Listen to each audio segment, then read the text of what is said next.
제70자 최고위원회의 시작하겠습니다. 먼저 천하람 당대표 권한대행의 발언이 있겠습니다.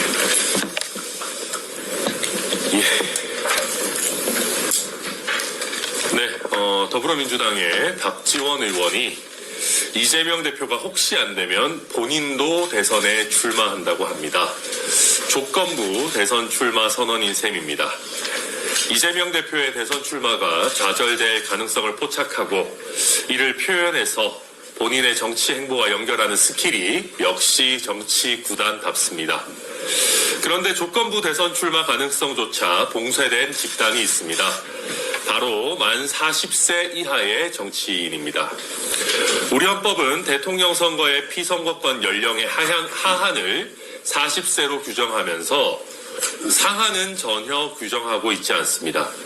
만 40세가 넘는다면 아무리 나이가 많아도 출마가 가능하고 반대로 만 40세가 되지 않았다면 아무리 유능하고 국민적 지지가 높아도 출마 자체가 불가능합니다.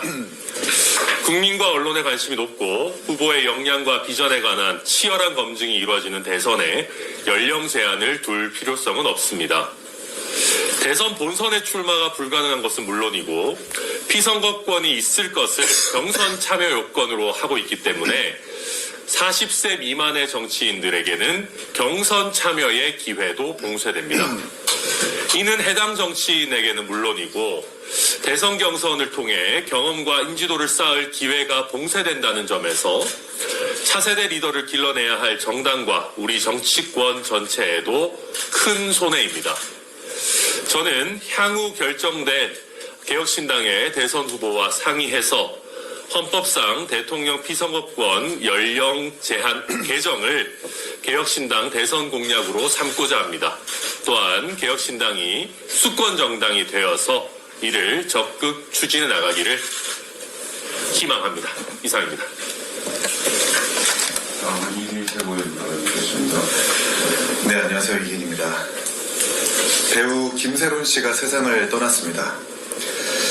제가 가장 먼저 떠오른 것은 너무나도 유명한 성경의 한 구절이었습니다. 너희 가운데 죄 없는 자, 저 여자에게 돌을 던지라. 가늠하다 잡힌 여성을 두고 예수가 한 말이었습니다. 오늘같이 비통한 날 더욱 생각나는 배우 이선균 씨의 명대사도 있습니다.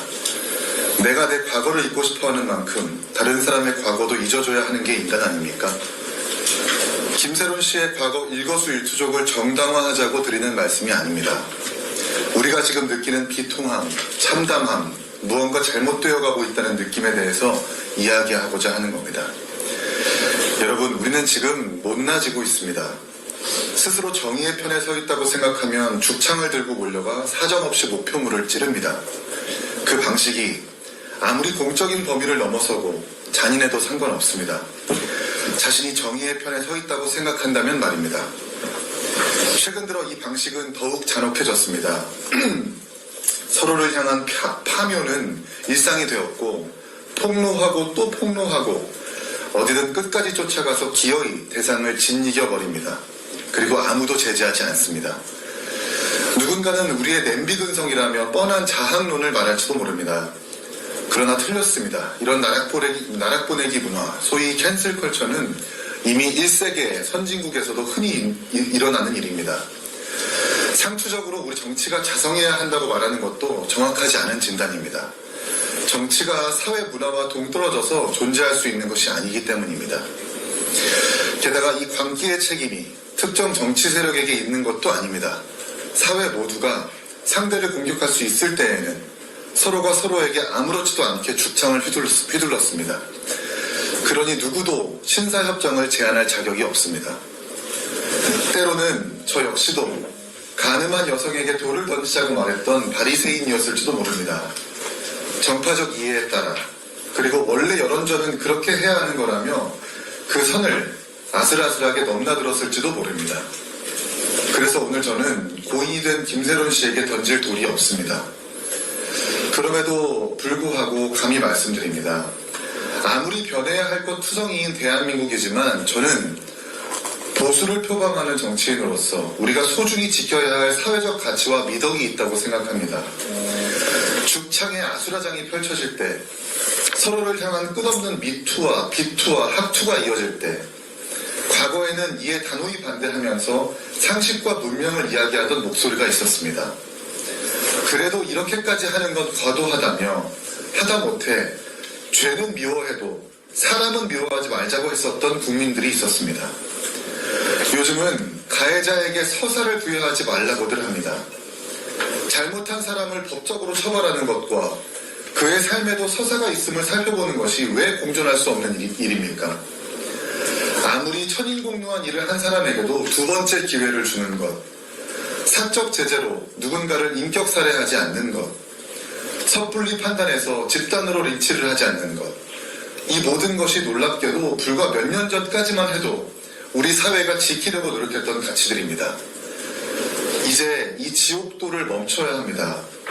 우리가 지키고자 했던 원칙으로 돌아가야 합니다.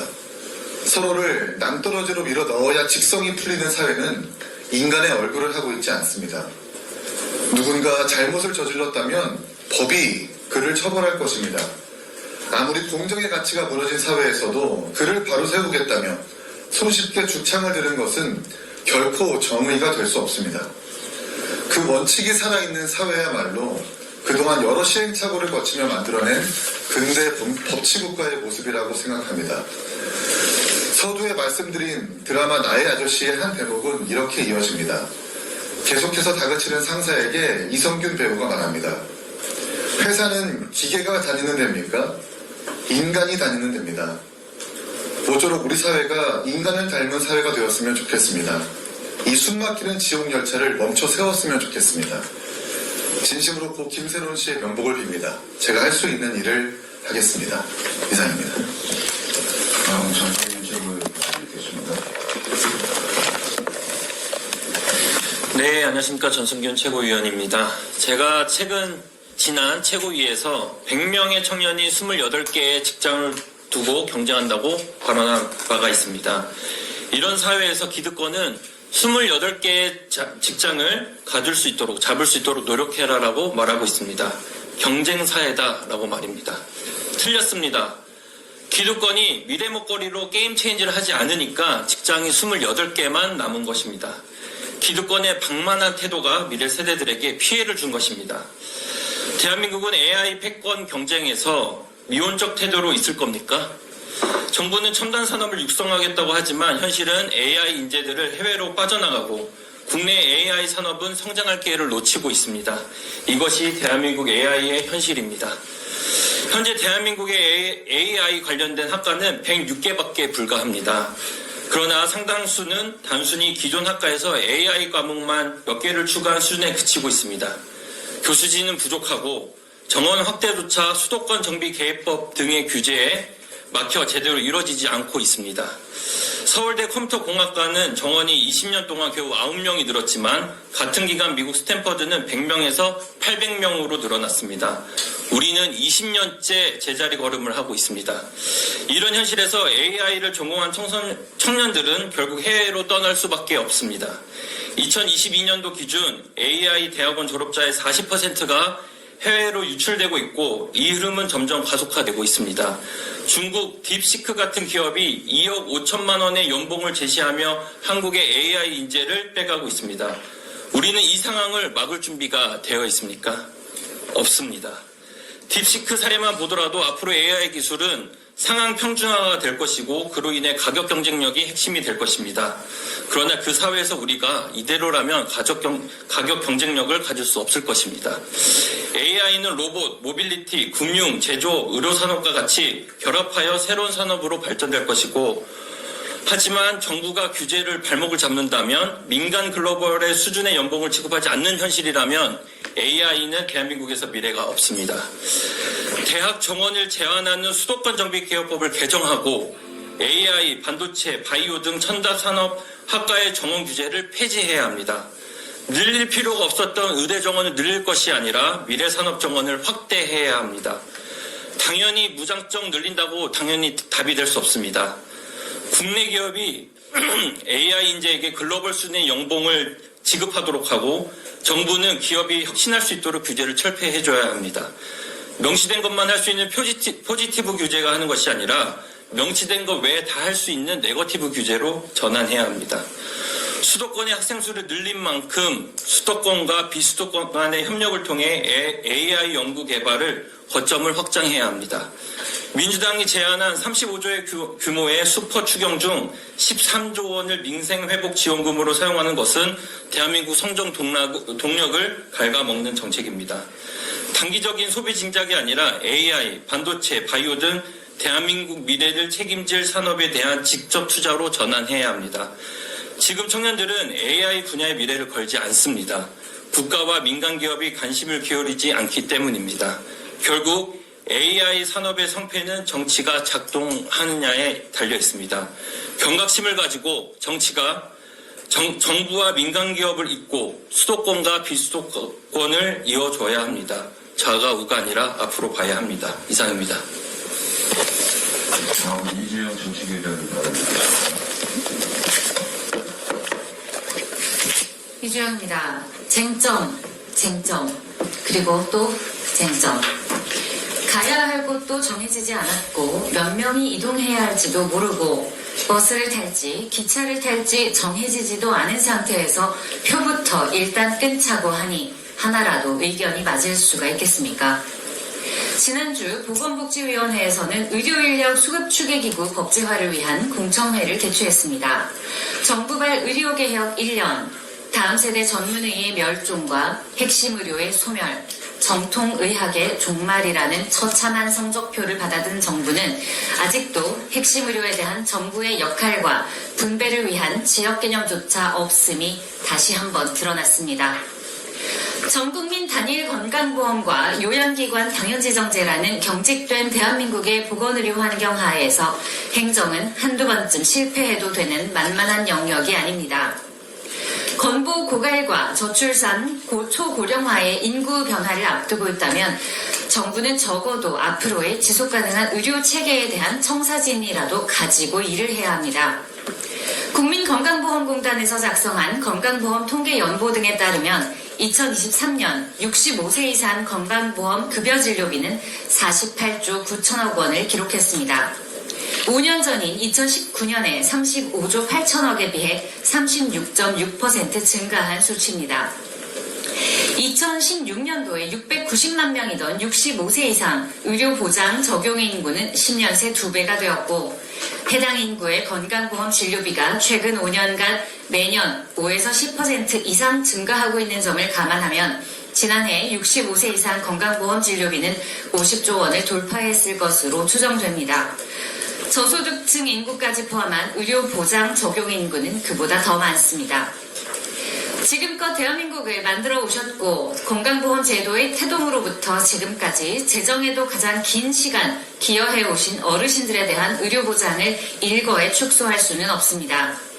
저출산이 초래할 비가역적 변화를 고민한다면 아이들에 대한 지원도 줄이기는 어려울 겁니다. 그렇다면 우리는 치열하고 냉정하게 계산을 해야 합니다. 국민 모두가 내는 돈으로 가장 안전하고 가장 보편적인 의료를 제공할 수 있는 방법은 무엇이어야 하는가? 정부가 현 보험체계 하에서 약속할 수 있는 확실한 보장성에 대해 솔직하게 천명하고 응급의료 전달체계, 중증외상 협진 및 이송체계, 재난의학과 군의료에 대한 확실한 기여를 우선 약속해야 합니다.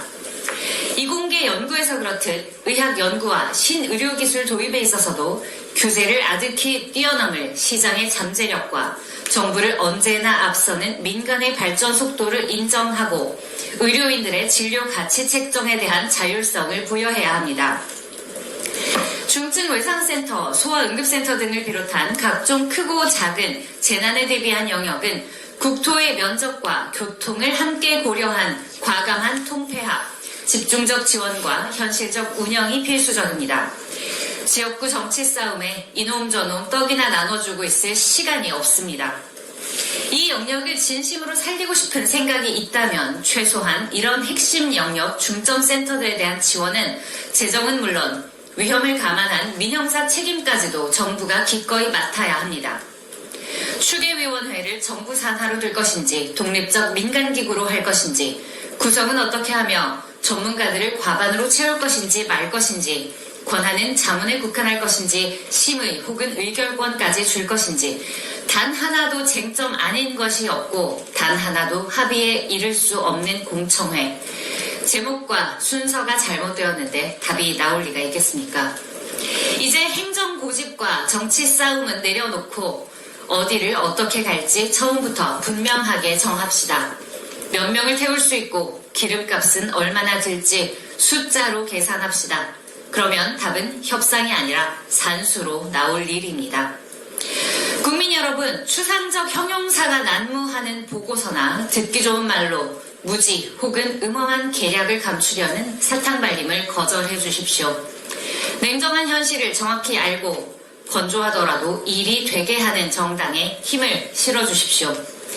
대한민국 미래의료의 청사진과 비전을 제도하는 이곳, 우리는 개혁신당입니다. 감사합니다. 회의를 비공개로 전환하겠습니다. 고객님들 협조 부탁드리겠습니다.